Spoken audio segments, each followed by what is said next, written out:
Buenos días a todos.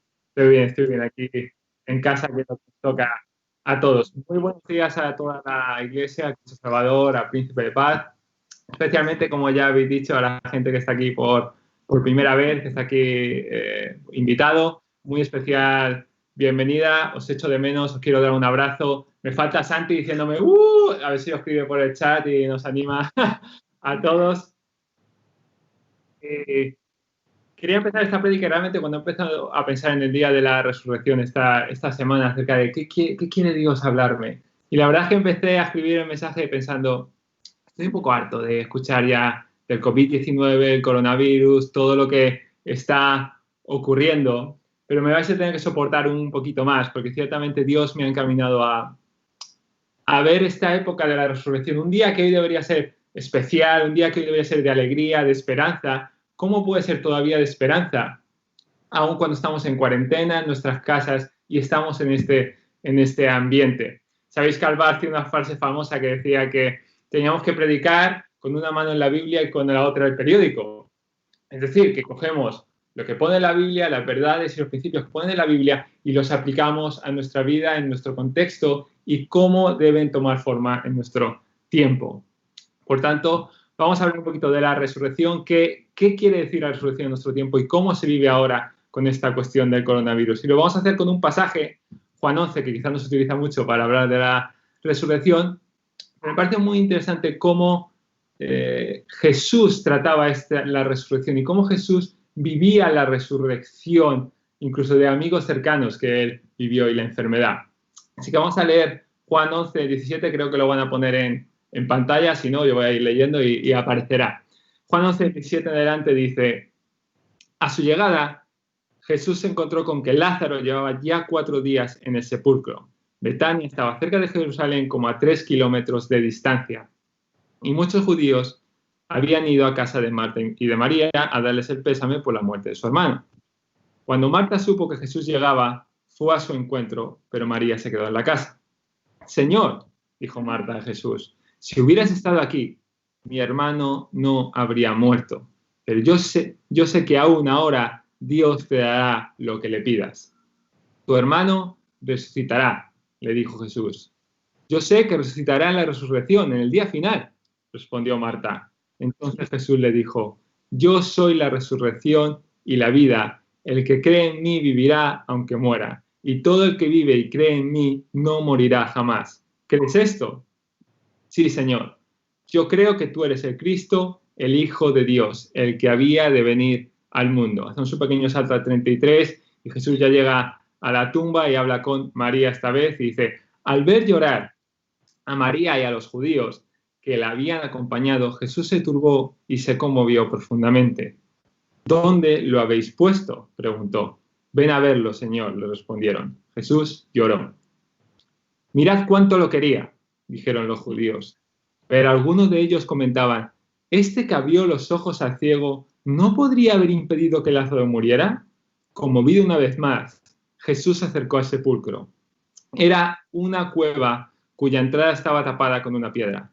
Quitad la piedra, ordenó Jesús. Marta, la hermana del difunto, objetó. Señor, ya debe de oler mal, pues lleva 4 días allí. ¿No te dije que si crees verás la gloria de Dios?, contestó Jesús. Entonces quitaron la piedra. Jesús, alzando la vista, dijo, Padre, te doy gracias porque me has escuchado. Ya sabía yo que siempre me escuchas, pero lo dije por la gente que está aquí presente, para que crean que tú me enviaste. Dicho esto, gritó con todas sus fuerzas, Lázaro, sal fuera.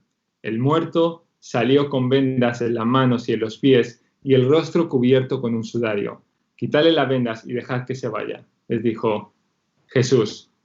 Es un pasaje muy emotivo y muy íntimo, incluso que se ve a Jesús. Y de este pasaje quiero destacar una cosa que quizás deberíamos evitar cuando hablamos de la resurrección, que quizás deberíamos apartar cuando hablamos muchas veces de la resurrección de Cristo y de la participación que todos nosotros tenemos en la resurrección de Cristo. Y por otro lado, enfocarnos en 3 verdades. La primera cosa a evitar, mira, esta semana estaba escuchando testimonios acerca de gente que en la radio, pues, no ha tenido la despedida adecuada de sus familiares. Entonces, a través de la radio podían dar esa despedida. han dejado que a su familiar ir al hospital con esta cuestión del coronavirus y no han podido incluso ni ir a despedirse, o la despedida fue muy fría y lo que reciben de vuelta es una urna en su casa, que le dicen que son los restos de su ser querido. Son tragedias y dramas que vivimos hoy día tras día. De hecho, dentro de la iglesia hemos tenido una persona que ha fallecido. Tendremos un momento más tarde para hablar de ello. Pero ciertamente son dramas personales, son cosas que son tremendas para todos y cada uno de nosotros que vivimos en este tiempo. Es cierto. Y no, lo que quiero evitar es que hablemos de la resurrección como si fuera una vía de escape. Como si la resurrección, Jesús resucitó, nosotros resucitaremos con Él y entonces no deberíamos sufrir, no hay dolor porque algún día resucitaremos. Esto no es real. Cristo en este pasaje nos muestra que Jesús lloró. Y Jesús lloró aun a pesar de saber que acto seguido Él iba a resucitar a Lázaro. Jesús lloró y sufrió. Pensar que porque hay una resurrección futura, todo lo que ocurre en el mundo es pasajero y no pasa nada y no nos debe doler y nos hace estoicos y no, eso no es real y que efectivamente no debería afectarnos, es un engaño que ni Jesús mismo vivió. Ciertamente en el mundo hay aflicción y en el mundo hay pena. Es algo de lo que Jesús mismo nos advirtió en muchas ocasiones. Habló muchas veces de la pena. Jesús, por ejemplo, Juan 16:33 dice: estas cosas os he hablado para que en mí tengáis paz. En el mundo tendréis aflicción, pero confiad, yo he vencido al mundo. O Mateo 6:34 nos avisa este famoso pasaje acerca de vivir cada día. Dice: por lo tanto, no os angustéis por el mañana, el cual traerá sus propios afanes. Cada día tiene ya sus problemas. Ciertamente Jesús nos advierte en muchas ocasiones que en el mundo ciertamente vamos a encontrar dolor y pena y que el mundo no es justo, ciertamente, y que hay dolor en medio de ello. De hecho, si miramos el testimonio de la historia, lo vemos. No podemos negarnos a la historia. Si esta época se da para pensar en otras pestes y enfermedades que hubo en otros tiempos y pandemias, y pensamos en el siglo XIV, la gran peste negra. Al COVID-19 se le llama la enfermedad del 2%, ¿no? Porque más o menos un 2% de la población pasará por la UCI o se espera que esté en una condición grave. La peste negra se calcula que, entre los más conservadores o los más agregados por las cifras, entre un 30 y un 60% de la población de Europa murió. No que fuera ingresada, sino murió. Se calcula que más o menos 25 millones de personas murieron en aquella época. Y esto sin tener los medios de comunicación ni tener los avances médicos de ahora. No sabían ni cómo se transmitía, ni cómo llegaba, ni cómo estaba ocurriendo. De repente estaba aquí, llegaba a un pueblo y todo el mundo parecía morir. Tengo el testimonio de una persona que habla de esta época, porque quizás en lo personal es donde más se vive. Dice: el padre abandona al hijo, la mujer al marido, un hermano a otro, porque esta plaga parecía comunicarse con el aliento y la vista, y así morían. Y no se podía encontrar a nadie que enterrase a los muertos, ni por amistad, ni por dinero, ni magistrados para hacer sus testamentos, ni sacerdotes para escuchar sus confesiones. Y yo, Agno Loditura, llamado el Gordo, enterré a mis 5 hijos con mis propias manos, como tuvieron que hacer muchos otros, al igual que yo. El padre no visitaba al hijo, ni el hijo al padre. La caridad había muerto. Incluso pensaban que la mera vista de una persona que estaba enferma te podía contagiar la enfermedad. Y eso hizo cundir el pánico y todo el mundo se marchaba de las ciudades hasta que fue una tragedia brutal. Pero incluso en medio de esta oscuridad y en medio de toda esta tensión y en medio de esta pandemia, la luz resplandeció un poquito. En París, según Jean de Venette, las monjas del Hotel Dieu se negaron a huir. No teniendo miedo a la muerte, atendían a los enfermos con toda dulzura y humildad. Las que fallecían eran sustituidas por otras hasta que la mayoría descansaron en paz con Cristo. Y esto a mí me hace reflexionar. ¿Qué tenían estas mujeres? ¿Qué tenían estas monjas para tratar con dulzura, humildad, humanidad a aquellos que no conocían? Y cómo los familiares, personas que amas y que quieres, podían dejar a sus familiares abandonados porque pensaban que ellos los iba a matar. ¿Qué tenían estas mujeres que les hacía diferentes y distintivas? Ciertamente saber que hay resurrección no nos hace estoicos, impasibles y que no nos hace daño nada, pero ciertamente nos hace saber que aun ante la tragedia última, que es la muerte, hay esperanza. Que ante la tragedia última, que es la muerte, podemos tomarla de manera diferente. Jesús en este pasaje dice: yo soy la resurrección y la vida. El que cree en mí vivirá aunque muera, y todo el que vive y cree en mí no morirá jamás. ¿Crees esto? Es una pregunta para la iglesia. ¿Creemos esto? ¿Tenemos nuestra confianza depositada en lo que dice Jesús en este mensaje? Yo no quiero creer ciertamente que la iglesia en nuestro tiempo es diferente, que la iglesia en nuestro tiempo nos hemos acomodado, es más débil de una cierta manera, y en cuanto hay un momento de agitación, un momento de sufrimiento, todos vamos a nuestras casas y nos escondemos y no queremos participar en nada. No estoy diciendo que nos saltemos la ley, hay que respetar la ley, pero sí que ciertamente tratemos de hacer lo que esté en nuestras manos para aliviar el sufrimiento, aunque sea de nuestros vecinos, de nuestros allegados y de la gente que está cerca nuestra. Tampoco puedo creer, teológicamente tampoco puedo creer, que la mano de Dios se ha cortado, que Dios actúa menos en este tiempo, de ninguna de las maneras. Dios incluso se nos dice que actúa aún más en la debilidad, que Dios actúa aún más cuando hay sufrimientos. Pero ¿cómo es posible? ¿Cómo en medio de todo este sufrimiento, de toda la cuestión que se nos pone aquí delante, de todas las tragedias personales y de todo el sufrimiento que estamos viviendo a nuestro alrededor y toda esta tensión y pánico, podemos encontrar esperanza? ¿Cómo es posible? Cristo hablaba de esto, ciertamente. Cristo habló de depositar nuestra esperanza en aquello que es lo único que no se mueve. Aquellos que habéis visitado más la iglesia, habéis tenido tiempo de leer la Biblia, os acordaréis de esta historia quizás para algunos de vosotros es la primera vez que la escucháis. Jesús cuenta una parábola y dice: hay un insensato y un sensato. El insensato pone su confianza en las cosas del mundo. Entonces, construye los dos una casa. Uno la construye sobre el cimiento que es la arena, el sensato la construye sobre la roca. Sobre ambas llegan tempestades, sobre ambas llega sufrimiento. Pero la casa del insensato, al estar sobre arena, se derrumba, mientras la casa del sensato se mantiene en pie. Cristo dice esto de sí mismo y dice: yo soy esa roca firme, el mismo ayer, hoy y siempre. Los gobiernos pasan, las enfermedades pasan, el sufrimiento pasa, mas Cristo es el mismo ayer, hoy y siempre. Y esta es la primera reflexión de lo que tenéis que quedaros.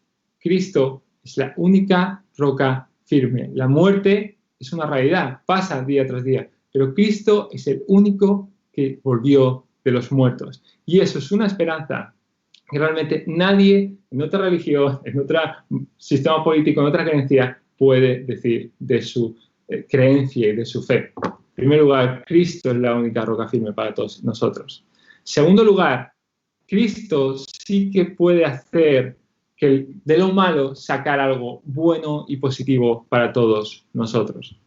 Me llegó un mensaje esta semana, lo he estado tratando de buscar y ver la referencia, pero no sé, me llegó como si fuera una cita de C.S. Lewis, pero no recuerdo, creo que otros han dicho que no lo era, pero bueno, llegó como una conversación, es interesante, llegó como una conversación entre lo que sería el diablo y Jesús, ¿no?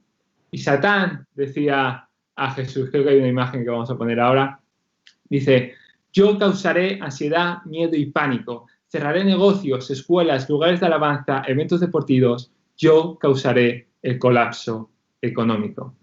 Claro, efectivamente, puede causar todas estas cosas y todo este sufrimiento, pero Jesús a la vez sí que puede decirnos: yo uniré a los vecinos, restauraré la unidad familiar, traeré a todo el mundo de vuelta a la mesa de la cocina, ayudaré a las personas a ralentizar sus vidas y a apreciar aquello que realmente importa. Enseñaré a mis hijos a confiar en mí y no en el mundo. Enseñaré a mis hijos a confiar en mí y no en sus recursos materiales o económicos.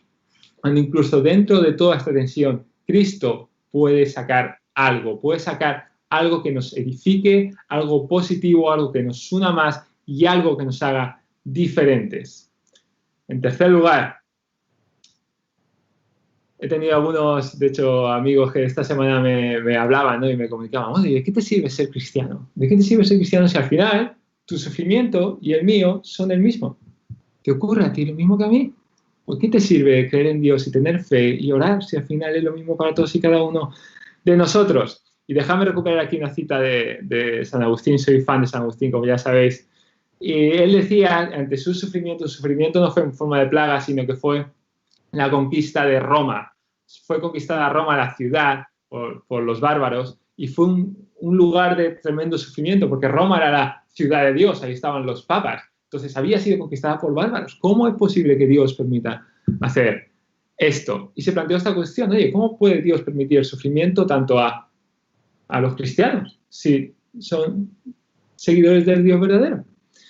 San Agustín decía, por consiguiente, en una misma calamidad, los pecadores abominan y blasfeman de Dios, y los justos le glorifican y piden misericordia, consistiendo la diferencia de tan varios sentimientos no en la calidad del mal que se padece, el mal es el mismo, claro, sino en la de las personas que lo sufren. Movidos de un mismo modo, exhala el cieno un hedor insufrible, y el ungüento precioso una fragancia suavísima. Ciertamente, si movemos el cieno, si lo manejamos y lo sacudimos, huele fatal, huele muy mal. Pero si sacudimos incienso, una fragancia, olerá muy bien. Y claro que el sufrimiento es el mismo para todos, pero lo cual no quiere decir que el fruto que cosechemos por medio de ese sufrimiento sea el mismo. Lo que hagamos con el sufrimiento que se nos ha dado es lo que realmente importa y es lo que realmente cuenta. Esta es la tercera idea de lo que nos teníamos que quedar. Cuenta más casi lo que hagamos y los frutos que produzcamos con el sufrimiento que se nos han dado, más que realmente el sufrimiento en sí mismo. Voy a ir terminando con esto. Efectivamente, Dios nos ha sacudido a todos, ciertamente. Vivíamos en Europa en una cierta falsa seguridad. Pensamos que en Europa no ocurren estas cosas, no ocurren estas tragedias. Parece que todas estas cosas son de Asia, allí lejos, Oriente Medio. Vimos catástrofes en otros sitios y parece que a Europa nunca tendría que llegar. Vivimos tan ajetreados. Nos ha tenido que ocurrir esto para que nos demos cuenta de lo importante que son los médicos, las fuerzas de seguridad, la gente que trabaja en el Mercadona, los transportistas. Qué poco importa la Fórmula 1, el fútbol, las celebrities, qué poco importa ese mundo. Eso queda en un segundo lugar. Pero para nosotros también nos hace plantearnos una pregunta. ¿Qué es lo realmente importante? ¿Dónde estamos depositando nuestra seguridad? ¿Dónde la estábamos poniendo? Porque el mundo realmente se ha sacudido ahora un poquito. Y aquí es donde el milagro de la resurrección nos puede iluminar. Aún incluso, como decíamos antes, la tragedia última, que es el sufrimiento de la muerte y la separación de nuestros seres queridos, hay esperanza y podemos pensar en un futuro mejor. Que Dios mismo, tenemos que recordar el Evangelio y toda esta Semana Santa, que Dios mismo, siendo perfecto, vino al mundo y tomó nuestra condición y estuvo en medio de nosotros viviendo una vida perfecta, una vida ejemplar por todos y cada uno de nosotros. Pero al final, la recompensa que él debería haber tenido, que era vivir una vida justa y llegar al cielo, Jesús no la tomó, sino que, sin embargo, tomó la cruz, tomó el castigo que todos nosotros merecíamos, tomó nuestro lugar, el de todos y cada uno de nosotros, para que nosotros, sin sufrir este castigo, podamos tener la recompensa de Cristo. ¿Y cómo podemos tener esta recompensa? ¿Cómo podemos alcanzarla? Cristo nos habla muy fácilmente. El que cree en mí. De hecho, Cristo dice en este pasaje, ¿no te dije que si crees verás la gloria de Dios? Si crees, si creemos en Cristo, veremos la gloria de Dios. Así que voy a orar para terminar este mensaje, para que esta realidad de la resurrección esté en medio de nosotros. Si es tu primera vez que has escuchado, si es la primera vez que has escuchado este mensaje y quieres responder a ello y quiero confiar en Cristo más que en cualquier otra cosa, puedes seguirme y puedes orar conmigo, pero también es bueno que toda la iglesia oremos juntos y nos dediquemos a Dios y nos entreguemos a Dios en este tiempo. Señor, te damos gracias por tu resurrección, Señor, y te damos es una tremenda alegría y una tremenda esperanza para todos nosotros. Señor, tu palabra nos dice que si no hubiese resurrección, si tú no has resucitado de los muertos, vana es entonces nuestra fe. Entonces, ¿qué creemos? ¿Y cuál es nuestra fe? Si tú no has resucitado de los muertos. Pero ciertamente tú resucitaste, Señor. Hoy es un día glorioso, Señor. Pero si tú resucitaste, Señor, es porque en primer lugar tú sufriste por todos nosotros y tú moriste por todos nosotros, Señor. Queremos que tú seas nuestra única confianza, Señor. Queremos depositar en ti, Señor. Confiamos en ti, Señor, y lo que hiciste en la cruz para limpiar nuestros pecados. No queremos caminar más en nuestras fuerzas, Señor. No queremos caminar más en buenas tareas, entre comillas, Señor, sino queremos seguir tu camino, Señor. Queremos ser tus discípulos y entregarte a ti nuestro corazón, Señor.